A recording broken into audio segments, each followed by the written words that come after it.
So in this video, I'm going to show you how to create this extended push transition effect. So first, go ahead and paste in your image. Holding down Ctrl, scroll down to zoom out. Now, still holding down Ctrl, click and drag right on the picture to duplicate it and place it exactly where the first one ends.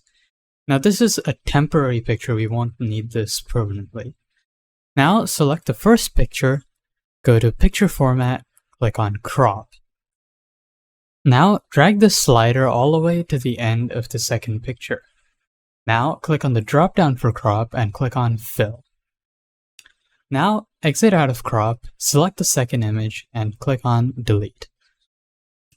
Now go ahead and duplicate the slide and move this image to the left so that the right boundary of the picture aligns with the right boundary of the slide.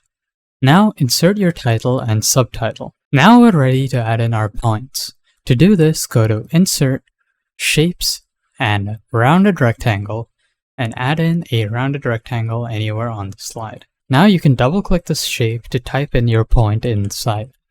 Now to customize it, go to Shape Outline and select No Outline. Now you can right-click the shape and click on Format Shape and change the fill options to get an option that you desire. Once you're happy with the design of the shape, you can hold down Ctrl and drag in any direction on it to duplicate it. Write in your second point.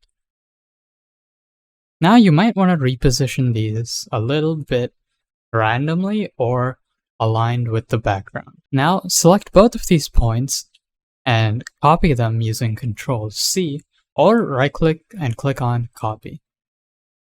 Now go to the second slide and paste them in here. Now reposition them once again and change the content. You can of course duplicate it as many times as you want to include more points. Once you're happy with your design, go ahead and select both of these slides, go to Transitions, and select Push. Now go to Effect Options and choose the direction in which you moved the image when you duplicated the slide. So in this case, from right. Now let us see the final result. So if you did find this video helpful or useful, make sure to like and subscribe to stay updated with more video tutorials, tips, and tricks on our channel. Stay tuned.